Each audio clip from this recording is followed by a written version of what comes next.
It's happened, everybody. It has happened. Hell has been unleashed by Russia on Ukraine. Not only are they attacking what we thought would happen, which is the eastern portion of the country where it's separatist territory. Not only are they doing that, they've gone beyond that, not just deeper into Ukrainian-held separatist territory, but also all of Ukraine.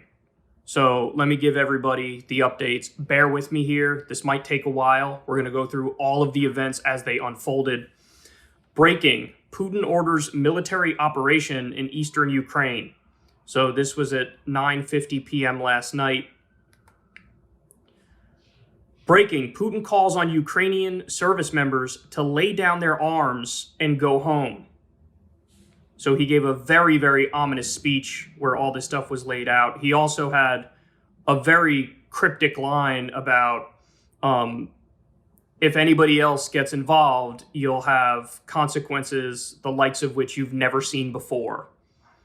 He said we want to demilitarize and denazify the Ukrainian government. So trying to give himself cover for an offensive and aggressive action.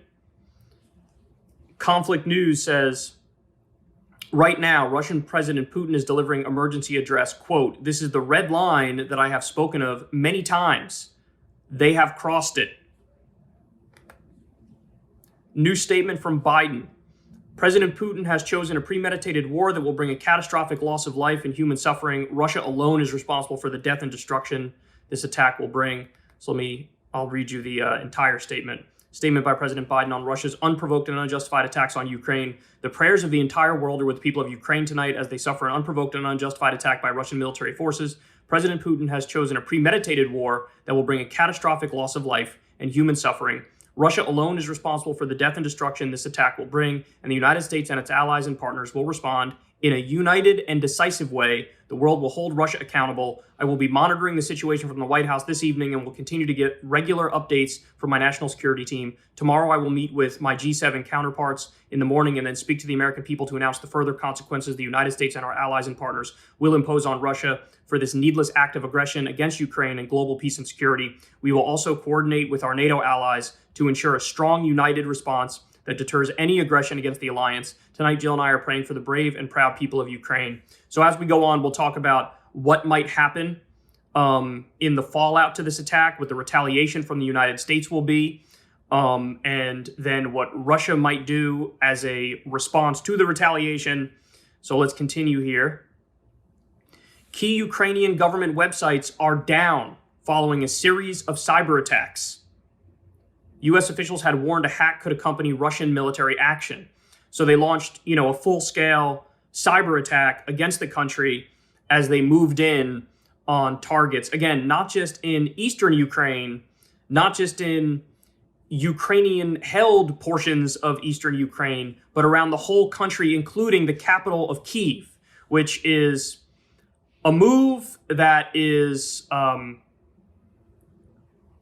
and beyond what anybody thought he might pull off, because it is absolutely psychotic to pull a move like that.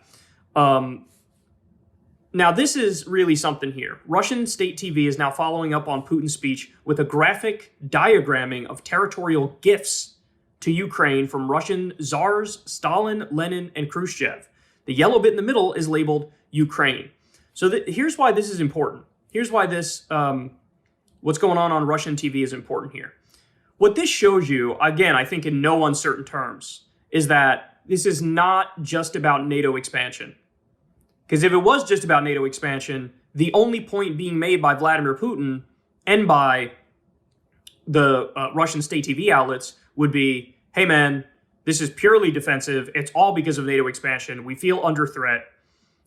This is as defensive can be. But that's not the only argument we're hearing. We're also hearing arguments directly from Vladimir Putin about, hey, my predecessors messed up when they were too lenient with the former Soviet territories. They gave them free rein to leave the Soviet Union whenever they wanted for whatever reason they wanted. That was a mistake.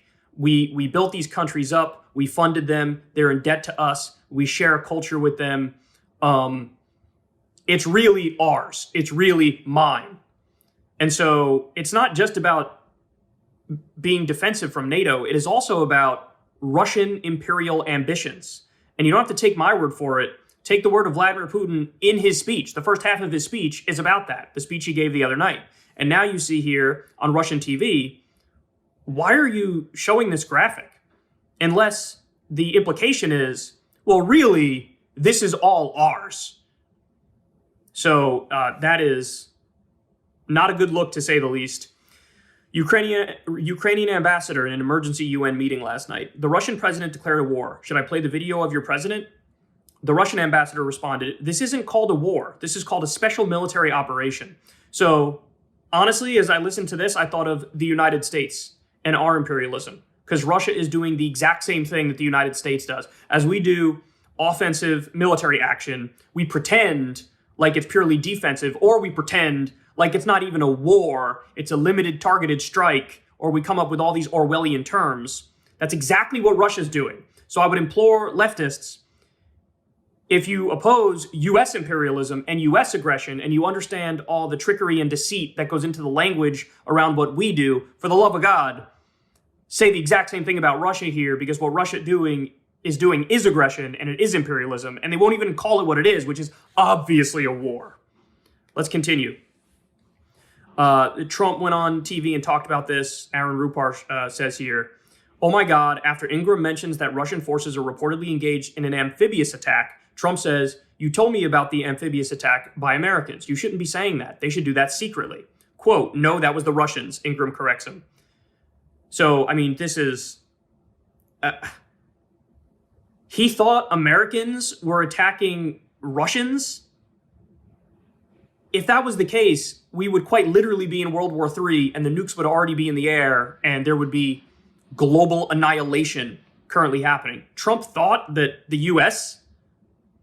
was attacking Russia? The fact that he thought that for even a split second is astounding. This guy was president of the United States, and he doesn't have two brain cells to rub together. All right, more. Breaking, Ukraine plans to impose martial law, officials tell local media. So as a result of the Russian attack, they've decided, hey man, batten down the hatches. Another thing we've heard is that Zelensky came out, president of Ukraine, and said, basically, every adult, every male needs to be armed and needs to be willing to, defend the country. So really, really dire stuff. Asian stock markets plunged and oil prices surged Thursday after President Vladimir Putin announced Russian military action in Ukraine. Oil prices went to over $100 a barrel. That's the first time since 2014 that happened. I got more, man. This stuff gets worse and worse. Russia's defense ministry says it's using high precision weapons to disable military targets, not targeting civilians. So that's their claim. Hey, we're only going after military targets, and it's high precision. Again, this reminds me of the U.S. We say shit like this all the time, then we find out immediately after we massacred like a bunch of civilians. Well, guess what? You'll see later on here, indeed, civilians are being killed. They are dying, and civilian infrastructure is being targeted as well. Now, you want to say on purpose versus by accident? I don't know. I don't care. I don't need to get into the speculation. The bottom line is, either way, it's massively condemnable. And in the same way we condemn it when the U.S. does it, we have to condemn it when Russia does it. So this is a largely bullshit statement here. Let's continue. Quote, full scale of sanctions on Russia to be deployed. This was on CNN. Some official was reporting full scale of sanctions on Russia to be deployed by U.S. and allies on Thursday. So here's what this means. And this is something that everybody needs to wrap their mind around. This is how terrifying this current situation is. So with Vladimir Putin's speech the other night, Biden unleashed a first round of sanctions. Now, those sanctions, in my opinion, were intelligent because they were proportional. They deterred without escalating. But what Putin did is, a full day after he gave his announcement of invasion, that's when he actually started militarily attacking targets. Now, since there was a little bit of a gap there between the initial announcement and now the bombings, now there's going to be a second round of sanctions that come. Now, we'll have to see the specifics of these new sanctions, but if the U.S. and Western allies go all out and do what's called the SWIFT banking sanctions, which is basically cutting all of the Russian economy off, from the global banking system. Well, batten down the hatches, son, because Russia has already stated they would view that as a declaration of war. And if that's a declaration of war, then Lord only knows what they're going to do in response. I mean, at the very least, there will be some sort of retaliatory attacks against the West and the U.S. in the realm of cyber attacks or things of that nature. Just how badly can they screw with the U.S. economy and Western economies if we do the SWIFT banking sanctions on them? So what everybody needs to understand is these things don't happen in a vacuum. There's always going to be responses. Now, by the way, I'm not saying that you shouldn't do another round of sanctions over Putin for what he's doing here. In fact, I think you have no choice but to do it. The question is, which sanctions? How far do you go? And the other question is it going to hurt Russian civilians? Because if it hurt Russian civilians, that's above and beyond what should be done, because it's not their fault that Putin is doing what he's doing. You have to find a way to target Putin in particular, the oligarchs, everybody who's involved in these attacks. And again, that's a really hard line to walk. That's a difficult line to walk. And my guess is everybody in Biden's ear is going to be telling him, hey, man, you got to be more aggressive. You got to be more hawkish. You got to go harsher at them. But if you do that, if you cross a certain line, then there is going to be a retaliatory, action from the Russian government. And I don't know how extreme that could be. And this is the sort of tit for tat that everybody's worried about, because you don't want things to spiral out of control where eventually the fucking nukes are in the air. I know everybody thinks we've evolved beyond that. I assure you, we haven't evolved beyond that. Humans are fucking idiots sometimes. And, if you're a millennial, your life has been going from one disaster to another, whether it's the war in Iraq, the financial crisis, fucking COVID, Trump getting elected, now this, things are not stable is my point. So you need to find a way to retaliate in a way that's intelligent and proportional and reasonable without overstepping and without provoking a further response from Russia. Now, I will say there is a possibility that no matter what the U.S. does, Russia is prepared in the sense that they've cut a secret deal with China. And at this point, we almost should hope that they have a secret deal with China, because if they don't, and we go really harsh with our response here, then they are going to retaliate, and we're all going to feel it in our own lives. People are already going to feel it at the gas pump. Russia supplies 10% of the world's natural gas. And 60%, I think, of Germany's natural gas. Now, we're going to have to fill in that, which means our supply here in the U.S.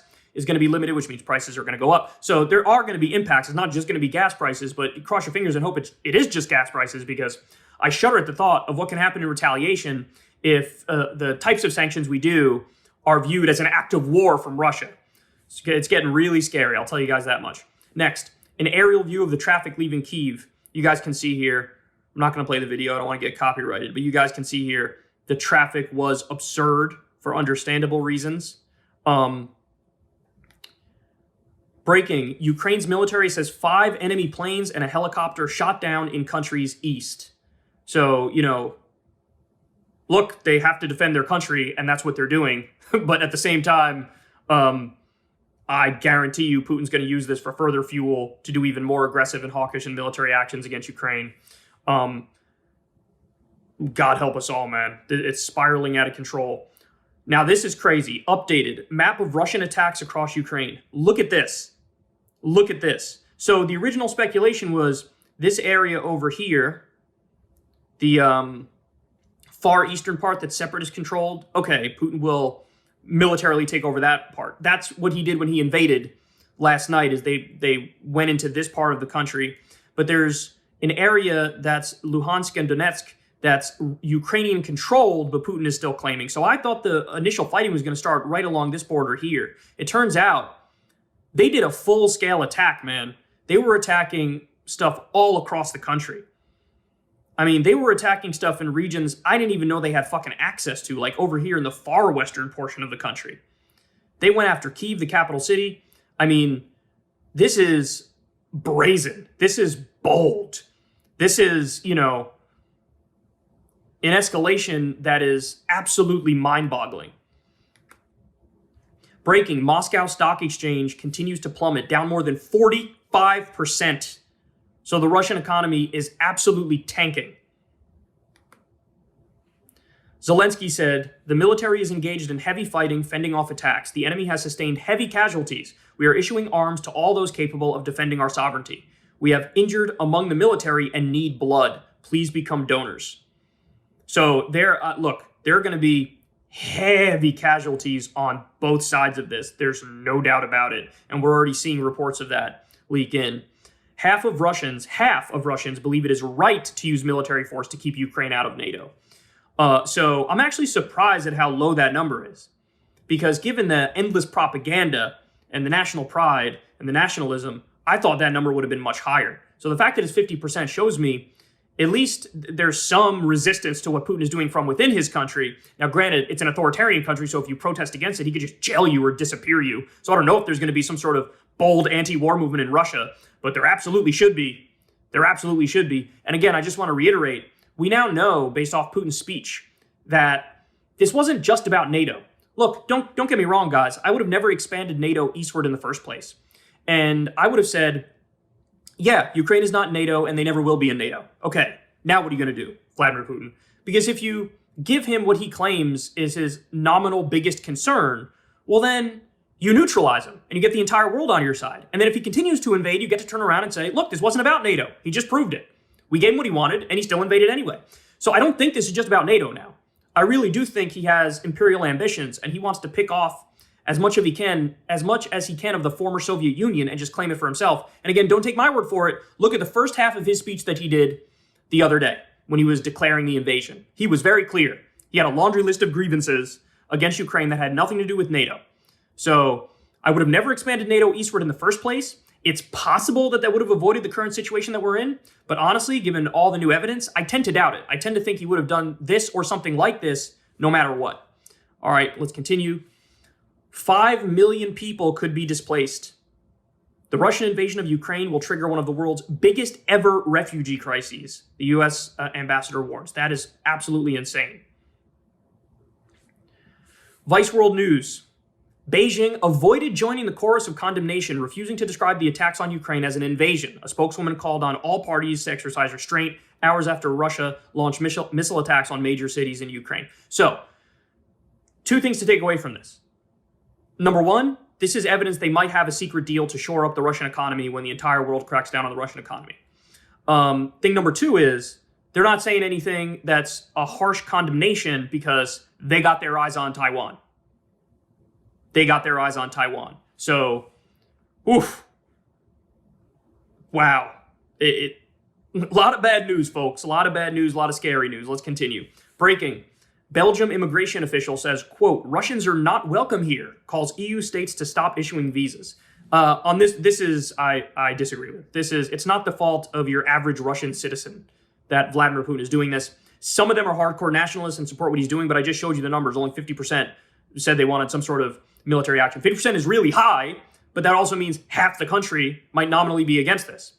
So we'll see what happens with the numbers as time goes on, and I'll give you guys those updates. But to ban all Russians because of what Putin is doing and the Russian government is doing, I think that goes too far. Next. Breaking. Apartment complex near Ukraine's Kharkiv hit by airstrike, causing an unknown number of casualties. So again, this gets to the point of the argument, oh, we're just attacking military areas. That is nothing but propaganda. It's the same kind of shit that the US does when we do our imperialism and our aggressive actions. Russia is doing the exact same thing. If you're an opponent of imperialism, you should oppose US imperialism and oppose Russian imperialism. And clearly, they're also attacking civilian infrastructure, okay? I simply don't care if it's on purpose or not on purpose. Either way, it's something to be condemned, and we say that all the time when it's the US. You should say it also when it's Russia. So don't get it twisted. I'm sure Ukrainian civilians are getting massacred right now. And we already know there's at least 40 deaths. I've also read from one source over 100 deaths. We'll see, and as time goes on, this is going to tick up and up and up because it's an ongoing, unfolding situation. So here we go. Clint Ehrlich says, first evidence of the conflict reaching Russian territory, a home destroyed by Ukrainian artillery fire. So Ukrainian troops are responding. There's also a response where I guess some of the fire is going over the Russian border. Again, all this stuff is tragic and devastating. Ukraine has a right to defend themselves, but in the same way that Russia should never attack any civilians, Ukraine should never attack any Russian civilians either. So unraveling, guys, the great unraveling right in front of our noses. All right. And then I think we'll end on this one. Do I have more for you guys? I think this is the end that I have for you here. And by the way, all this stuff could be outdated by the time this fucking video goes up because this is a situation that is fluid and evolving, and everything I'm telling you now might be negated by what happens in 30 minutes. But Clint Ehrlich says, the mood on Russian TV is euphoric. I do not recall American war coverage like this, even during the Iraq invasion. So much laughter, such big smiles.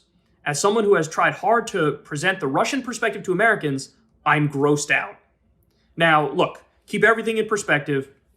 It is true. Remember Brian Williams talking about the beauty of our weapons and our missiles as Trump was launching an attack against a Syrian airbase. I remember that. Remember when Trump was attacking Syria and you had some U.S. media hosts saying, this is the day that Donald Trump truly became president. So I do remember among some particularly gruesome hosts in the U.S., there was a sense of positivity and euphoria over U.S. doing attacks. So I don't want to act like it's a total night and day difference. However, this is disgusting and this is gross and this is something that everybody should condemn. And here's the reality. In the same way in the US, we despise the media and the political establishment and the politicians. The exact same thing applies in Russia. So like their media and their political establishment and their politicians are abysmal. And they are clearly warmongers and they are imperialists. Now, I just told you the numbers on the Russian population. It's about 50% that supported military action if Ukraine joined NATO. So you still have half the country that, is more dovish. So I don't want people to take this and blame like all of Russia, but this does say quite a bit about Russian media. And understand, this is the mindset, without a doubt, among Vladimir Putin as well. And again, it is not just about NATO expansion. I never would have expanded NATO in the first place. And I would have said Ukraine is not going to join NATO. And your move now, Vlad. But the fact of the matter is, I still think this would have happened because clearly, by his own words, you can tell Vladimir Putin has imperial ambitions. And he wants to reconstitute some semblance of the former Russian Empire. He said the downfall of the Soviet Union was like the worst catastrophe in his life or something, or in world history. I don't remember the exact quote. And again, don't take my word for it. Watch his speech the other night. So make no mistake about it. This is an aggressive imperialistic action on the part of Vladimir Putin. But everybody should be a little bit terrified because I don't know what happens now. My guess is they really do unleash the Kraken with every sanction imaginable against Russia. And if they unleash the Kraken with every sanction imaginable against Russia, Russia is not just going to take that sitting down and do nothing in response. And so this is the tit for tat escalation that everybody warned about. Now, I'm not saying you shouldn't do something in response to this. Of course you should. But if you go full SWIFT banking sanctions, Russia says that's an act of war, Russia launches cyber attacks or some shit against the US. Lord only knows what the US does in response after we get some sort of cyber attack here. Look, I can only read the tea leaves and guess here and speculate. I don't know what's going to happen, but it ain't going to be good. That's for damn sure. Because something needs to be done as a matter of principle and as a matter of common sense to deter further Russian aggression. But again, you need to do that without crossing the line into some other retaliatory attack from Russia. Honestly, I think they're going to go full SWIFT banking sanctions. Cross your fingers, buckle up. It's going to get rough. We truly are on the brink. What I would say is this. Everybody should almost hope at this point that Russia has some sort of a secret deal with China, where even if we get the full SWIFT banking sanctions against Russia, that China shores up the Russian economy. Because if they don't have that deal in place and we cut off Russia from the global banking system, oh God, I don't know what's going to happen, but it's going to be further escalation, further retaliation, more responses, more tit for tat. And that doomsday clock is getting so close to midnight, man. Holy fucking shit. Holy shit. So, good luck to us all, is all I have to say. Biden does have options on the table that are a strong slate of sanctions that still wouldn't hurt Russian civilians, but would be tougher than the round of sanctions he already did. That's still an option for Joe Biden. And he doesn't need to go full SWIFT banking sanctions, but my guess is everybody right now is telling him you have to do that, and he might succumb to the pressure. But he does have other options short of that could be more of a rational response, and I just don't know if he's going to take that option. I don't know if he's going to use that off-ramp, because the fact of the matter is, even Obama got massive amounts of shit in 2014 when Russia took Crimea and he didn't do the SWIFT banking sanctions. He got a bunch of shit for it. Biden was in the administration at the time. He probably doesn't want to feel like a failure like Obama was on that issue. And so he'll probably do it. But look, I hope he stops just short of the SWIFT banking sanctions. You need more sanctions. Don't hurt Russian civilians with them, but you need more sanctions for sure. But if they go full SWIFT, goddamn, I don't think people realize that we're playing with fire here. So anyway, good luck to us all. Horrendous night, horrendous situation. Make no mistake about it, guys. Regardless of what you think about how we got to this point and all the rationalizations and justifications, the fact of the matter is this is Russian aggression. This is Russian imperialism. They are largely at fault. Again, I never would have expanded NATO in the first place, but this isn't just about NATO. So everybody's got to keep that in mind. And hopefully these updates I just gave you aren't moot by the time this video hits YouTube. Hey y'all, do me a favor and like and subscribe. It helps out big time in the algorithm. Click the bell as well for notifications when videos drop. And watch that video on screen right now. You know you want to.